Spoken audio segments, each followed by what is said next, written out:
రాష్ట్ర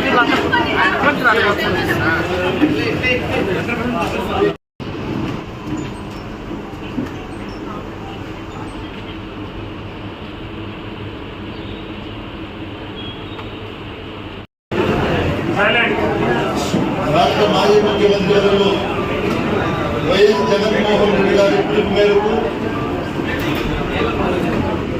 డిఎస్సి మీద జరిగినటువంటి అక్రమాల మీద చర్చ రౌండ్ టేబుల్ సమావేశానికి ఇచ్చేటటువంటి వైఎస్ఆర్ కుటుంబ సభ్యులు మరియు మీడియా సోదరులు, యువత, మహిళలు, అదేవిధంగా ఉపాధ్యాయులు,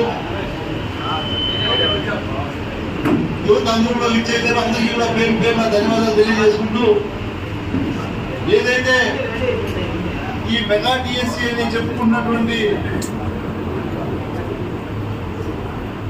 ముఖ్యమంత్రి చంద్రబాబు నాయుడు గారు మరియు ఆయన కుమారుడు నారా లోకేష్ గారు ఇది ఒక పెద్ద కుంభకోణంగా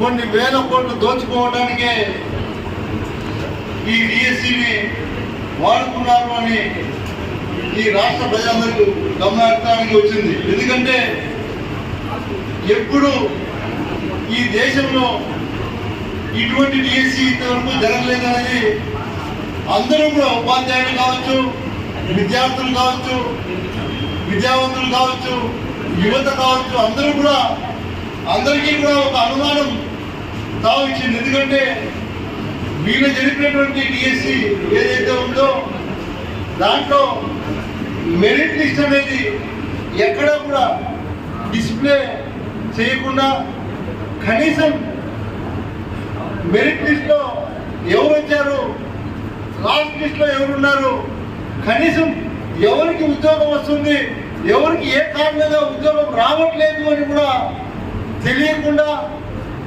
వాళ్ళకు నచ్చిన వాళ్ళకి ఏదైతే ఈ 16,000 పోస్టుల్లో తూతూ మంత్రంగా నామం మాత్రమే ర్యాండంగా ఒక 10-20% మందికి ఉద్యోగాలు ఇచ్చి మిగతా 70-80% దాదాపు ఒక 3,000 కోట్ల రూపాయలు కుంభకోణం జరిగింది అని కూడా అనుమానం ఈ రాష్ట్ర ప్రజలకు వస్తా ఉంది. ఎందుకంటే దీన్ని ఒక పక్క పేపర్ లీక్ అని ప్రకటించారు.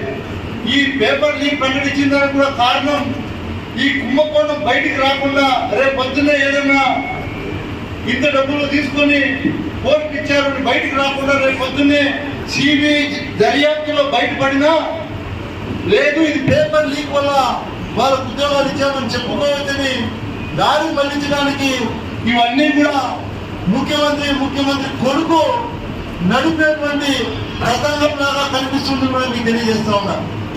ఇది కేవలం పేపర్ లీక్ ఒకటే కాదు, దీని వెనక కుట్రతోనే పెద్ద కుంభకోణంగా 3,000 కోట్లు డబ్బులు రూపంగా చేతులు మారాయనేదే ఈ రాష్ట్ర ప్రజలకు అనుమానంగా ఉందని కూడా తెలియజేస్తున్నాం. ఎందుకంటే అందరూ కూడా గమనించాలి, సాక్షాత్తు ఒక ఉద్యోగం కావాల్సినటువంటి వ్యక్తి ఫోన్లో మాట్లాడేటువంటి సంభాషణ ఈ రాష్ట్ర ప్రజలందరూ కూడా చూశారు. అతని మీద ఫోన్లో మాట్లాడేటువంటి వీడియోలు కానీ మనం అందరూ కూడా చూసాం. ఎంత డబ్బులు మాట్లాడుతున్నాడు ఏమి అనేది దాని మీద నామ మాత్రమే కేసు కట్టారు. అంటే ఇంత జరిగినా దాని మీద కేసు కట్టలేదు, కేసు కట్టినా అతను అరెస్ట్ చేయలేదు. అంటే మతలబ్ ఏంటి? విద్యాశాఖ మంత్రి ఖచ్చితంగా రాజీనామా చేయాలి. సిబిఐ ఎంక్వైరీ జరిగిన తర్వాత నువ్వు ఏదైతే నిజాయితీ పరుడని సర్టిఫికేట్ సిబిఐ అధికారులు ఇస్తే ఆ రోజు మళ్ళీ నువ్వు మంత్రిగా కొనసాగచ్చు. అంతవరకు నువ్వు రాజీనామా చేయాలి. ఎందుకంటే ఇదంతా తతంగం ఎలా జరిగింది? ఒక్క అధికారి ఎవరైనా సరే ఈ డిఎస్సి కార్యక్రమాలన్నీ కూడా ఏదైతే ఈ పేపర్ ప్రక్రియ ఇదంతా కూడా అధికారులు చేసినటువంటి ప్రక్రియని ఒక అవుట్ సోర్సింగ్ ఉద్యోగి నవీన్ అనే అతనికి అప్పచెప్పి ఇద్దరు చేసినటువంటి పనిని అతనికి ఒకరికి అప్పచెప్పి అతని ద్వారా పేపర్ లీక్ అయిందని తెలిసి అతనే ఫస్ట్ ర్యాంక్ వచ్చి దాన్ని మళ్ళీ మెరిట్ లిస్ట్ లో అతను వచ్చాడని చెప్పి అతను ఉద్యోగం ఇచ్చి తర్వాత ఈ ఆంధ్ర రాష్ట్ర ప్రజలకంతా కూడా ఈ నిజం తెలిసిపోయిందని చెప్పి ఆన్లైన్ లో నుంచి మళ్ళీ అతని పేరు తీసేయడం జరిగింది. ఇది వాస్తవమా కదా? కొంతమంది ఎల్లో మీడియా లబలబలబా నోరు కొట్టుకుంటాయి. ఇవన్నీ కళ్ళు దొబ్బినాయా ఈ ఎల్లో మీడియాకి ఎప్పుడు అడుగుతా ఉన్నా. ఏ ఒక్క ఎల్లో మీడియాలో అయినా డిఎస్సి అక్రమాల గురించి ఈ రోజు వరకు ఇవన్నీ వేశారా? వేయలేదు. ఎందుకంటే వీళ్ళు పూర్తిగా ఈ ఎల్లో మీడియా ఆ ఎల్లో బ్యాచ్ కి సొత్తుగా పనిచేస్తా ఉండేదానికి ఒక పెద్ద నిదర్శనం కూడా తెలియజేస్తా ఉన్నా. ఆ నవీన్ అనే అతను పేపర్ లీక్ చేశాడు, లేదా అతనే కాపీ చేసి ఫస్ట్ ర్యాంక్ వచ్చింది. కనీసం అతని మీద కేసు పెట్టారా? కేసు పెట్టి అరెస్ట్ చేసి ఎంక్వైరీ చేశారంటే ఇప్పటికి కూడా అది కూడా నామం మాత్రంగా కేసు పెట్టి అరెస్ట్ చేయకుండా అతను దర్జాగా బయట తిరుగుతున్నాడంటే ఈ రోజు ఏదైతే ప్రశ్నిస్తా అని చెప్పుకుంటున్నటువంటి పవన్ కళ్యాణ్ గారిని మేము ప్రశ్నిస్తున్నాం. ఈ రోజు వైఎస్ఆర్ కాంగ్రెస్ పార్టీ తరఫున మేము మీరు ప్రశ్నిస్తున్నాం. మాకు ఇంకా ఒక అనుమానం వస్తుంది, దీంట్లో మీకు కూడా ఏమైనా వాటా ఉందా అని. ఎందుకంటే ఎంతో మంది మీ నిజాయితీ పనులని మేము అనుకుంటా ఉన్నాం ఇప్పటికి కూడా. కాకపోతే మీరు దీన్ని ప్రశ్నించకపోగా మాకు అనుమానం కావాల్సిందని కూడా నేను తెలియజేస్తా ఉన్నా. మీరు దీన్ని ఇప్పటికైనా మేలుకొని ఈ డిఎస్సీలో ఏం అవకతవకలు జరిగాయి, మీరు కూటమి ప్రభుత్వంలో మీరు కూడా ఒక డిప్యూటీ ముఖ్యమంత్రిగా ఉన్నారు కాబట్టి మీరు చొరవ తీసుకుని ఎత్తేసారు. ఇండ్ల పక్కన ఉన్న మట్టి ఎత్తేస్తున్నారు, రాకపోకలు కూడా ఇబ్బంది కలిగిస్తున్నారు అని చెప్పి ఆమె రెవెన్యూ అధికారులకు చెప్తే రెవెన్యూ అధికారులు పట్టించుకోకపోతే ఆమె నేరుగా పోలీస్ స్టేషన్ పోయి రెవెన్యూ అధికారుల మీద కంప్లైంట్ ఇచ్చింది. అంటే అసలు ఈ వ్యవస్థ ఏం పని చేస్తామని చంద్రబాబు నాయుడు గారు అడుగుతామని గుర్తుపెట్టుకోండి. ఒకటి ఈ రాష్ట్ర ప్రజలు గమనించాల్సింది ఒకటే, మనం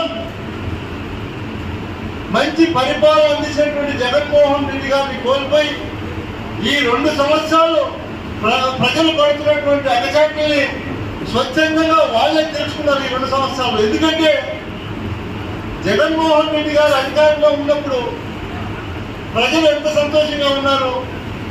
ఆ రోజు 5 సంవత్సరాలు పరిపాలన చేస్తే అబ్బా కొడుకు సోకాల్ టీడీపీ నాయకులు అందరూ కూడా జగన్మోహన్ రెడ్డి గారు అప్పు చేసేసాడు, బీహార్ అయిపోతుంది ఈ ఆంధ్ర రాష్ట్రం ఉన్నారు. జగన్మోహన్ రెడ్డి గారు 5 సంవత్సరాలకు 3 లక్షల కోట్లు చేస్తే చంద్రబాబు నాయుడు కొడుకు మన పవన్ కళ్యాణ్ గారు కూటమి ప్రభుత్వంలో ఈ 2 సంవత్సరాలకే 3 లక్షల కోట్లు చేశారు అప్పు. అంటే ఈ ఎల్లో మీడియాకు కళ్ళు కనిపించట్లేదని అడుగుతా ఉన్నా. ఎల్లో మీడియాను కూడా సభ ద్వారా ఎందుకు మీరు ప్రజలకు ఇవన్నీ కూడా వాస్తవాలు తెలియపరచట్లేదు? కొంతమంది అయితే మీడియా సోదరులు మరీ మోసంగా తయారయ్యారు. వైఎస్ జగన్మోహన్ రెడ్డి గారు చేసినటువంటి మంచి చెప్పకపోగా ఈ రోజు కూడా ఆంధ్ర రాష్ట్ర ప్రజలకు చెడ్డ జరుగుతూ ఉంటే తెలుగుదేశం పార్టీకి భజన చేస్తున్నారే, అది మీకు మంచిదవుతుందని నేను అడుగుతా ఈ వేదిక ద్వారా.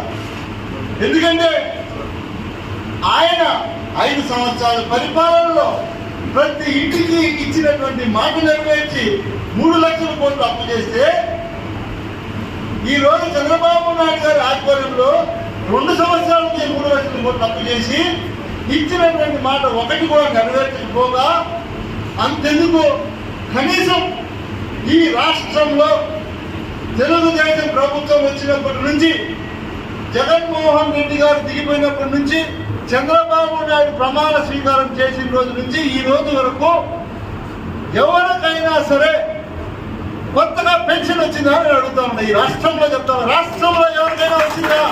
ఒకే ఒక పెన్షన్ ఇచ్చారా? కొత్త పెన్షన్ ఒక్కటి ఇవ్వలేదు. గుర్తుపెట్టుకోండి.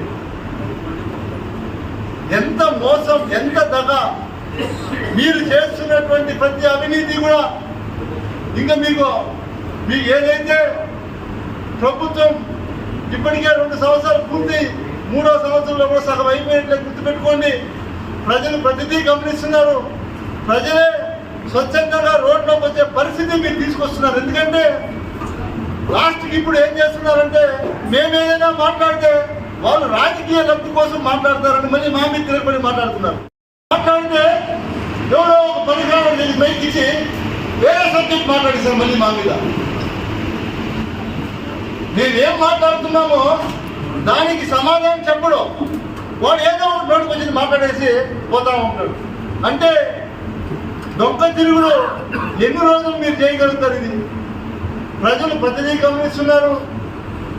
ఈరోజు ఖచ్చితంగా మీరు ఇలానే ఉంటే, మీ కుమారుణ్ణి ఇలానే చేస్తే చంద్రబాబు నాయుడు గారు ఖచ్చితంగా ఈ పాపాలన్నిటికీ కూడా దగ్గరలో శిక్ష పడే సమయం వస్తుంది.